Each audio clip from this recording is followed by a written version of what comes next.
organisational level, and patience in the planning and the changes of service provision. I wanted to highlight this from social work, which they say that no other profession can claim to have made such a systematic effort to ensure participation in all aspects of professional education. So a lot of us think that we've all been doing it the best for the longest, and really that doesn't matter because we've all been doing it, and I think we need to make sure that we learn from everybody. So social work have been, and the General Social Care Council as it was, invested significant amounts of money in involving people in social care education. And obviously, it's not just about education and training. From our perspective, it's also involvement in research. That's another important dimension of involving people in the research that has been undertaken in health and social care. I'm not going to go into these, but we can see different models. We could adopt a paternalistic model, which wouldn't be good.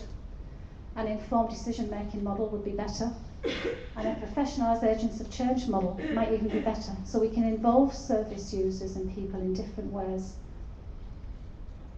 in individuals as groups, reactive and proactive. Now, reactive isn't the best, is it? But sometimes we need to involve people as a consequence of something not going right, or as some consequence of something going better than we thought. But really, we want to be proactive. I'll let you look at this, but this is just some resources around working with people in dementia, some toolkits for good practice. I particularly looked around and thought Bolton Council had some really good examples of service user involvement. And again, service users in the School of Health Studies, I can see lots of them are here today. And Dr. Trevor Jarvis, I don't know whether anybody knows who Dr. Trevor Jarvis is. So Dr. Trevor Jarvis wasn't a doctor until July of this year, and he is somebody that works with the dementia team here on helping to teach students in relation to dementia. He's a dementia care we an honorary doctorate for his work. So I just thought I could just put a minute of his could I just do that? This is my last slide. But I can't work out how to do it. I'd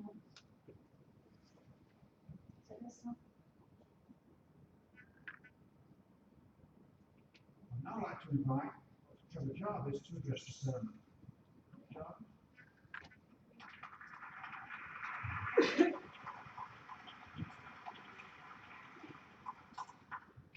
Good morning, Deputised Chancellor, Lord Mayor, fellow graduates, ladies and gentlemen. Thank you. It is with a great pleasure and an honour for me to receive this honorary doctorate from the University of Stratford. First, however, it falls upon me, on behalf of me, of all the students receiving awards today, to thank tutors, lecturers, administrators and other staff of the university for help and assistance they have received during their time spent here at the university. Having taught often to both students and staff of the university over the past few years, I know this is greatly appreciated. Let me tell you a bit about myself and how I got involved with dementia. I am an ambassador for the Alzheimer's Society, a champion for the Prime Minister's Challenge, and I sit on various committees and the Governor for Badash. Very quickly, I'm very limited time. I can stand here for an hour, tell you, but I've been told I've got an hour. So, unfortunately, but I could stand here for an hour. So very quickly, I had a very bad stroke at work, and from that, the vascular dementia set in through bleed in the brain. And I had a very, very bad time with it. But that's in the past now, that's gone. So we move forward now, we don't go backwards. I'm an ambassador, I've told you all about that. Please bear with me, so appreciate this. My brain, I haven't got time to explain to you what's happening, but because when you've got vascular dementia, your brain has been damaged through the stroke, through the bleed, and this is causing you in your brain to try and work out what you're trying to do as we go. So you do get mixed up, and it's very important when you deal with people like Trevor and thousands like me you don't interrupt, because if you do, you stop us, and it's very hard to get back onto where we want to go. I had a stroke at work at 59, which damaged my brain. Over a period of time, dementia set in. I got involved with a group in Doncaster for young onset dementia. Someone came from the Alzheimer's Society and did talk, and asked, is there anyone who would like to give a talk about their dementia? I said I would, and that's how I became involved. From then on, it went from strength to strength, and now I go all over the country talking about living with dementia for Royal College of Nursing, National Health Authority, Bradford and Sheffield Hospital, University of Bradford, and care homes.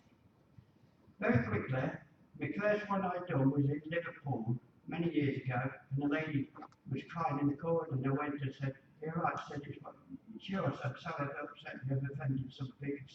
She said, "No, I come from London for this."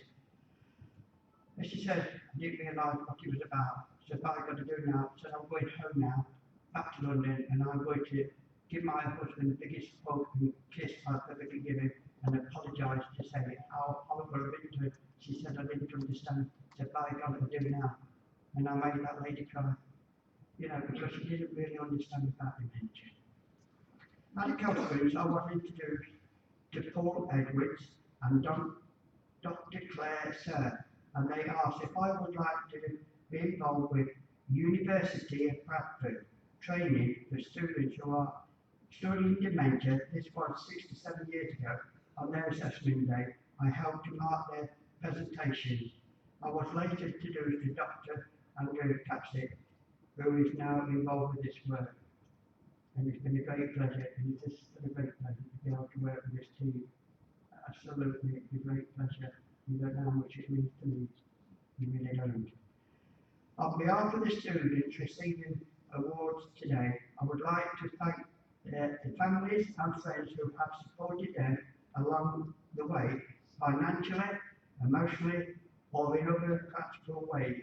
This is a day of celebration, and we are not just here to celebrate the achievements of the students themselves, but also the parents, grandparents, partners, and children who have accompanied them on their journey.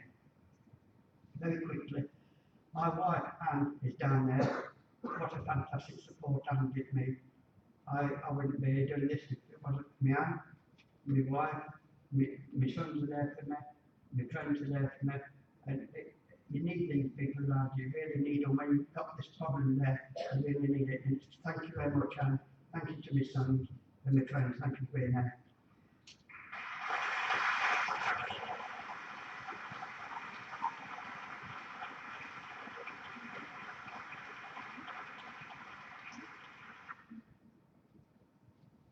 I don't want to stop that because it's really quite compelling, and it's nearly finished. But maybe if you've got time before the end of the day, you could go back, put the links on our university website. The reason I showed that was because I think that is a real outstanding example how over a number of years, and this hasn't happened overnight, the team have worked consistently and deliberatively to make sure that service users are involved in every aspect of that area of education and training. And it extends, it pervades the community and it pervades nationally. Now, we've got an excellent group of service users in the School of Health, Social Work, Pharmacy. So what we need to do is make sure that we build this into a community, and I think this is why this conference is amazing, really, because I think it's bringing together service users, students and practitioners so that we don't see this important and crucial activity taking place in silos, because we're going to get more benefit if we act, as I said at the beginning, as a collective, acting for and on behalf of service users to enhance provision. So I don't want to say any more. I've talked for 30 minutes, I can't believe it. But maybe we might have time for a couple of questions. There's a timekeeper.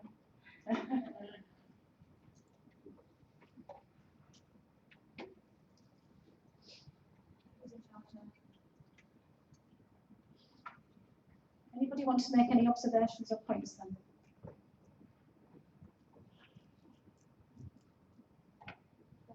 Yes. Like I say, thank you, Shirley. I think it's absolutely that last picture that just made us all spellbound, really. It's made raised an awful lot of really important issues. And I'm sure there's lots of things that people might want to write comments on as a result of what you've said today, to go on our pledge board upstairs, because there's lots of things that we can all take away from what you've said this morning, to take forward into our practice going forward. Somebody's got a question there. Yeah, it's because we use it.